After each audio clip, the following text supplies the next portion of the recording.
de oftalmología y el día de hoy vamos a hacer el tema de uvea y retina.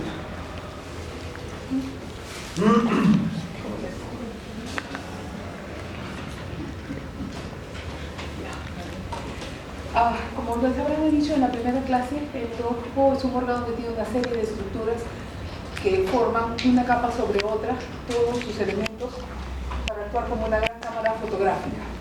La uvea es uno de los segmentos que está el segundo en importancia después de la esclera. La esclera es la parte externa blanca que recubre al ojo por su exterior. La uvea es la segunda capa después de la esclera y tiene esta denominación, una estructura que, como ahí bien dice, es una cubierta media vascularizada con tejido que tiene varios nombres según las zonas, y en forma genérica se le conoce también como túnica vascular o túnica uveal. Esta sección del ojo deriva del mesodermo, embriológicamente deriva del mesodermo, y es, como les comenté antes, una capa vascular. A su vez tiene tres porciones. De adelante hacia atrás está formada por el iris, el cuerpo ciliar y la coroides. ¿Okay? Entonces, como se ve en la imagen, el ojo, si lo desglosamos por capas, la blanca es la esclerótica y la siguiente capa es la uvea, que viene desde adelante, desde el iris, los cuerpos ciliares y todo lo siguiente que envuelve la coroides. Como les repito, es una zona vascular, es de nutrición, entre otras cosas. La uvea, como se puede ver ahí, se le denomina por sus segmentos, iris, cuerpo ciliar o coroides, pero también para efectos de patología puede ser definida como uvea anterior y uvea posterior. Esto lo van a ver cuando hagan sus temas de exposición, que existe lo que se conoce como uveitis. La uveitis es la inflamación de la uvea en cualquiera de sus porciones. Ahora, si somos un poco más específicos, cuando vemos un paciente con inflamación, podemos hablar según el segmento que esté ocupado por la inflamación, que esté atacado por la inflamación, de una iritis, una uveitis en sí misma, o una corioretinitis, que generalmente va a la coroides con la retina comprometida.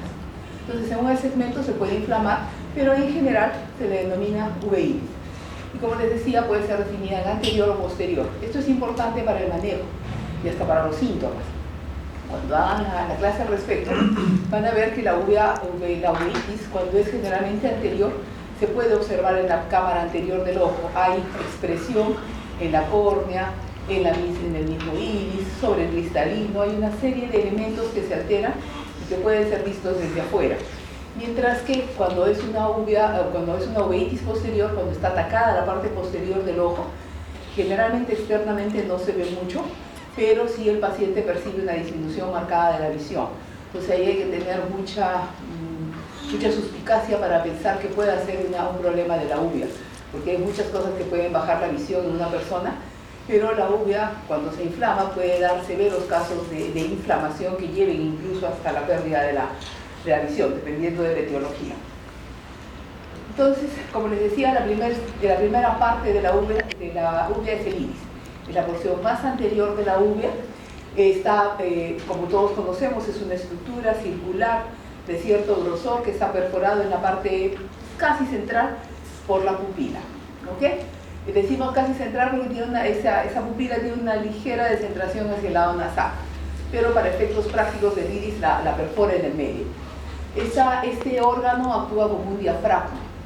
Muchos de ustedes ya no han visto las cámaras antiguas en las cuales se ponía un rollo de película y tenían en la parte anterior los lentes y un obturador que permitía regular la cantidad de luz. Ese diafragma que regulaba la luz en la cámara fotográfica es lo que hace el iris en el ojo, regula la cantidad de luz que ingresa. Por eso es que cuando estamos en una zona oscura la pupila se abre por efectos simpáticos y estamos en una midriasis pupilar, y cuando salimos a la luz y no queremos que nos deslumbre tanto, la pupila se cierra por efecto parasimpático, ¿no? Entonces la inervación está dada por los nervios simpáticos y parasimpáticos que regulan su función.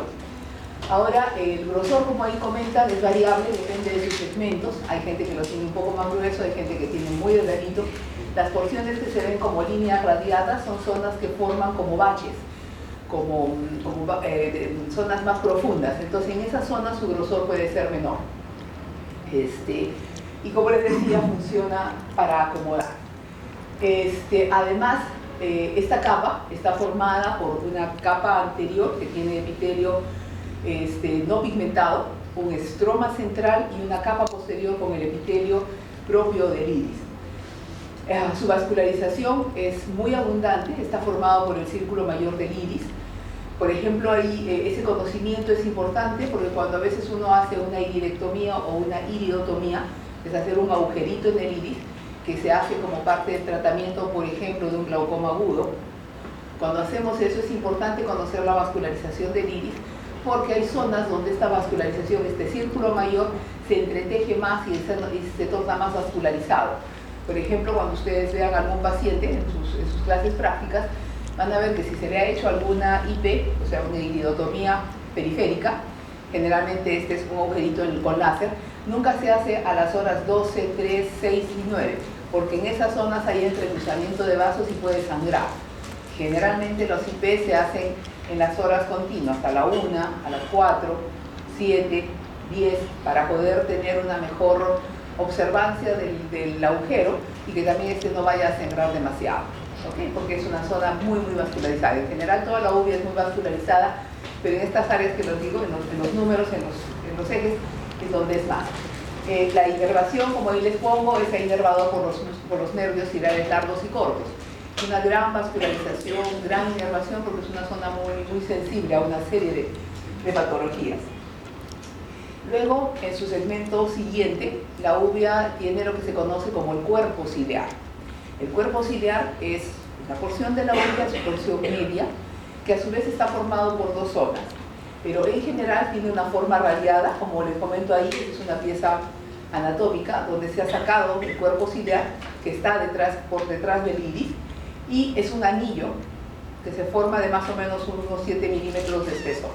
Este anillo bordea, sigue a lo que es el iris, y por ejemplo una función importante del cuerpo ciliar, o una de las funciones importantes que tiene, es que es el asiento de donde se inserta la zónula. Cuando hagan el tema de cataratas, van a observar que la catarata se forma porque el cristalino, que es una estructura anatómica que está detrás del iris, estructuralmente es diferente a la uvea, es una estructura cristalina, se sitúa detrás del iris, pero se sostiene en el ojo como los rayos de una bicicleta a través de lo que se conoce como la zónula. La zónula se inserta justamente en el cuerpo ciliar. Por eso es importante esta estructura, digamos un reparo anatómico. Ahí es donde se inserta la zónula, y por estar adyacente, por formar parte de lo que es la zónula y del cristalino, es importante en una función que todos tenemos a cabo, que es la acomodación. ¿Qué significa acomodar? Significa ponerse en una mejor posición.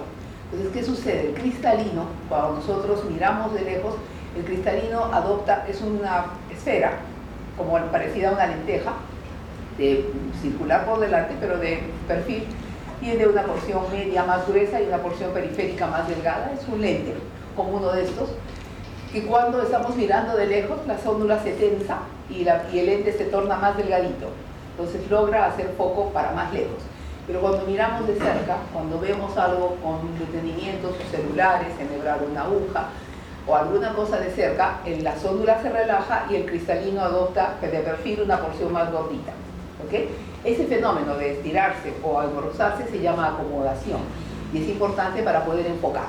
¿Okay? Cuando nosotros miramos de lejos, no es lo mismo tener la visión de lejos y pasar rápidamente algo de cerca, porque necesitamos el fenómeno de acomodar. Eso se torna muy evidente. Ustedes habrán visto, la mayor parte de sus padres serán mayores de 40 años, ya no pueden leer con claridad, o se quejan de que no ven nítido, o se tienen que poner otro lente. ¿Okay? A eso se denomina presbicia, y es la alteración de la acomodación. Con la edad, el cristalino ya no tiene esa capacidad de cambiar de posición, se torna más rígido y se queda prácticamente mirando a lo lejos. Entonces la persona ve de lejos clarito, pero cuando le traen algo de cerca no lo ve, lo tiene que alejar para ver con claridad, porque su acomodación no es adecuada. Entonces ese fenómeno de acomodación se da gracias al cuerpo ciliar, que es donde asienta la zónula del cristalino. La zónula es estructura que forma parte del cristalino, pero se asienta en el cuerpo ciliar. Entonces, ahora, también otra función importante es que como órgano, el cuerpo ciliar es, por la presencia de los procesos ciliares, es ahí donde se forma el humor acuoso. El humor acuoso es una estructura, es un líquido que forma parte de lo que denominamos cámara anterior. Cuando hayan hecho la clase de anatomía habrán visto que existe la córnea. detrás de la córnea está el iris, pero entre ambos hay un espacio. Ese espacio está lleno de un líquido que es el humor acuoso. Ese espacio es denominado la cámara anterior. Y ese humor es formado por los procesos ciliares del cuerpo ciliar. ¿Ok? Entonces, tiene esas dos muy importantes funciones.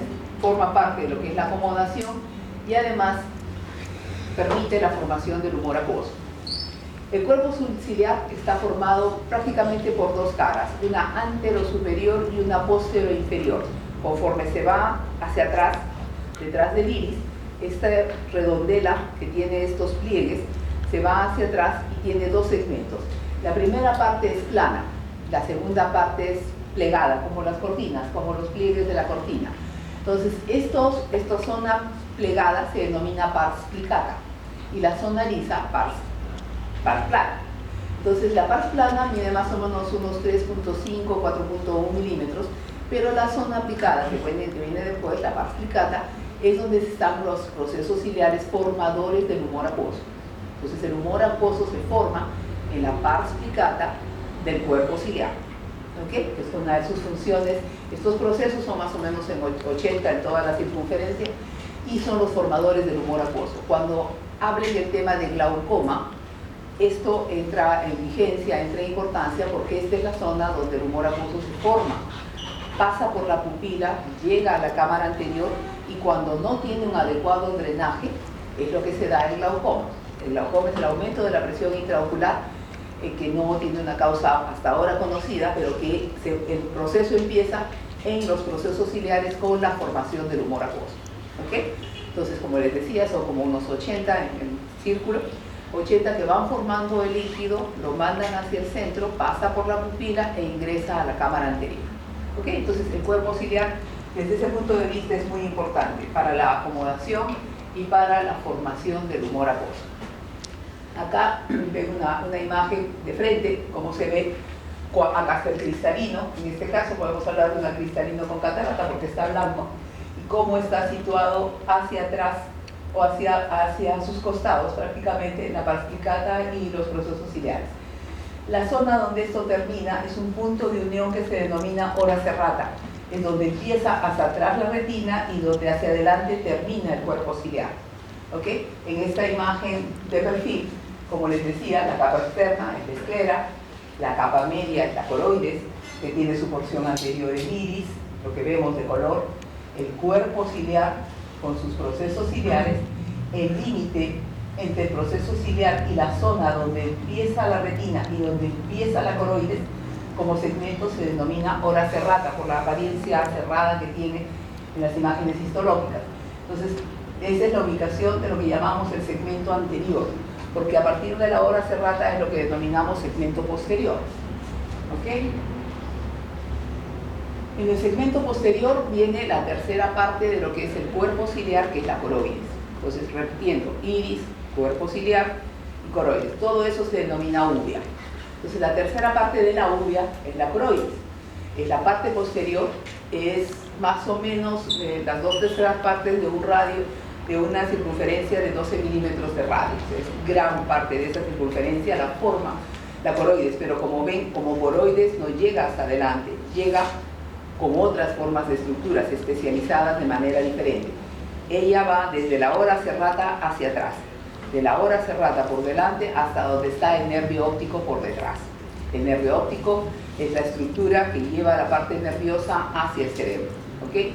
Detrás del nervio óptico no hay coroides, solamente llega hasta el nervio óptico. Entonces, esta estructura es muy vascularizada. Si las anteriores eran vascularizadas, la coroides lo es más. No solo está vascularizada, sino está pigmentada. ¿Por qué? Porque en el ejemplo de la cámara fotográfica funciona como la cámara oscura para procesar las imágenes. Ustedes, como les comentaba, el ojo funciona como una cámara fotográfica. Tiene que ingresar un haz de luz, tiene que estimular una estructura y esta estructura formar una imagen. Esa imagen se forma en nuestro caso en el cerebro, pero todo el sistema que lleva la imagen está formado en parte por esta estructura que es la que da la oscuridad. Cuando uno mira una pupila, mira en la lámpara de Tidura que ustedes ya han empezado a ver, mira la pupila, la ve oscura, una pupila sana. Detrás de la pupila está el cristalino que es transparente, es como un vidrio transparente. Entonces esa oscuridad que uno ve detrás de la pupila es la que la da la coroides. La coroides da la cámara oscura para formar la visión, para tener la imagen que queremos recordar. ¿Ok? Entonces, como les decía, es una pantalla ante la luz por la cantidad de células pigmentadas y vascularizadas que tiene. Tiene una textura mixta porque tiene zona vascular y zona nerviosa con gran predominio de zona vascular. Ahora también tiene la otra función importante, que es de ser una capa nutritiva. Gran parte de la retina, especialmente lo que es la capa externa de la retina, está nutrida por la coroides. ¿Okay? En la coroides puede haber una serie de asientos de muchas enfermedades. Cuando tenemos tuberculosis, cuando tenemos un paciente con sarcoidosis, artritis, lupus, esclerodermia, todas ellas pueden ser asiento de lesiones en la coroides. ¿Okay? Cuando uno ve el interior del ojo, dependiendo de la forma de las lesiones que haya, porque hay una infinidad de formas, podemos definir qué sospecha de agente etiológico puede existir. Acá también puede haber parásitos como la toxocara, toxoplasma, SIDA. ¿Okay? El SIDA como SIDA no da lesión ocular. El SIDA da problema ocular y lesión ocular a través de las infecciones adyuvantes, un citomegalovirus, una tuberculosis. Ese tipo de infecciones que atacan al paciente con SIDA pueden agarrar también el ojo con lesiones a nivel de la coroides, porque como les digo, la vasculatura de la coroides es muy grande, muy amplia, y eso hace que en general cualquier enfermedad sistémica, inflamatoria, infecciosa, inmune, pueda tener asiento en esta estructura. ¿Okay? Entonces, cuando hablamos de una corioretinitis, hablamos de un compromiso de la coroides y de la retina, que están muy cercanas una a la otra. Entonces, esta estructura es muy importante, es bueno verla cuando entramos a ver un fondo de ojo. Se evalúa la retina, pero indirectamente también se evalúa la coroides, ¿ya? Porque muchas enfermedades de todo tipo pueden tener asiento ahí. Incluso la diabetes puede también tener compromiso corioretinal, más que nada. Luego, siguiendo con la coroides, como les decía, es una estructura que está muy situada, muy cerca de la retina. Está separada en realidad por un espacio virtual. Es un espacio que existe, pero que no se siente, no se percibe. Como la pleura, como el pericardio, está tan adherido a la retina que no se ve, pero es un espacio virtual. Está formado, como ahí dice, por tres segmentos a su vez.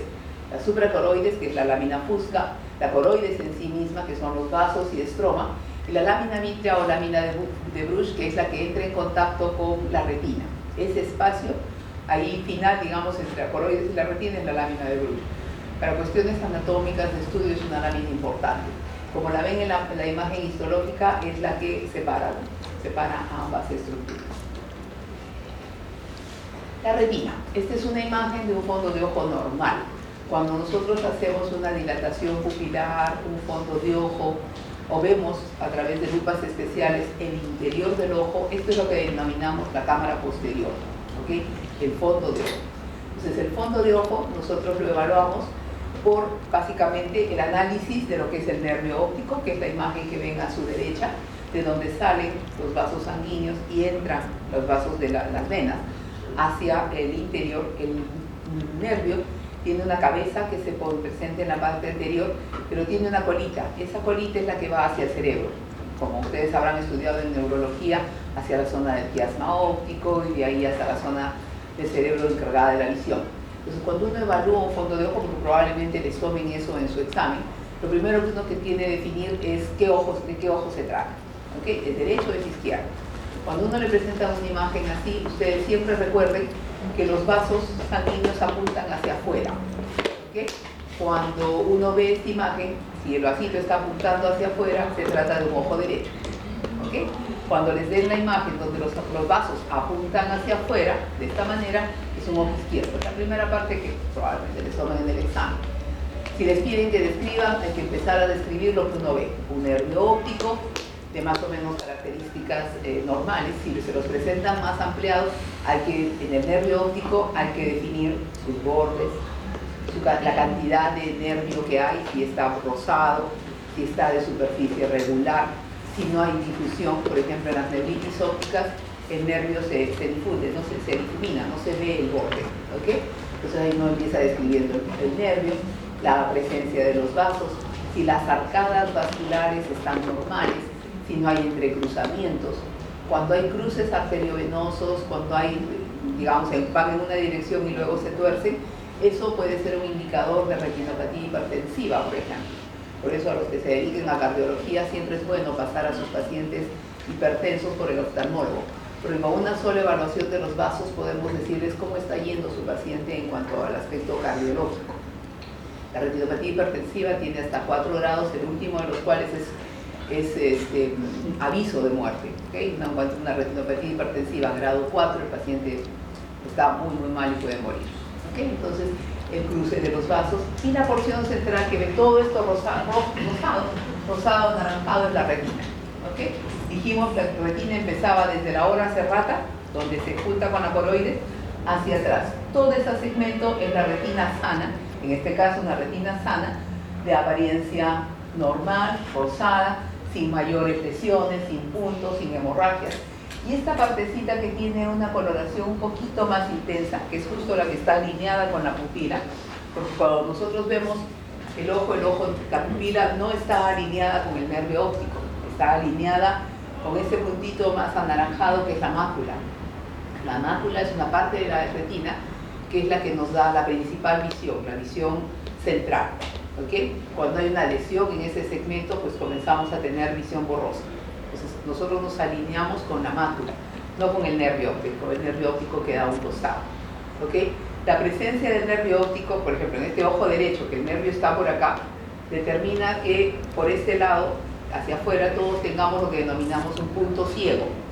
Por eso es que cuando uno maneja, los que manejen, a los autos no deben adelantar por el lado derecho. ¿Okay? Porque el espejo retrovisor a la distancia que está justo cae en el punto ciego. Entonces por eso es que alguien que venga por nuestra derecha podemos no percibirlo. A diferencia de acá, que por el ángulo de inclinación el espejo está más adelante y sí podemos ver ligeramente de costado quien venga por este lado. Por eso no se permite pasar, digamos, un carro por este lado, porque cae en lo que llamamos el punto ciego, que es la presencia del nervio. El nervio no tiene visión, recoge los axones de todo lo que son las células de la retina, pero él como órgano no tiene visión. ¿Okay? Entonces el nervio óptico tiene un punto ciego, que como les digo, al estar acá, por ejemplo en el ojo derecho, al estar acá, su punto ciego es en el otro lado. ¿Okay? Porque ustedes saben, la retina envuelve el interior del ojo, pero las imágenes son cruzadas.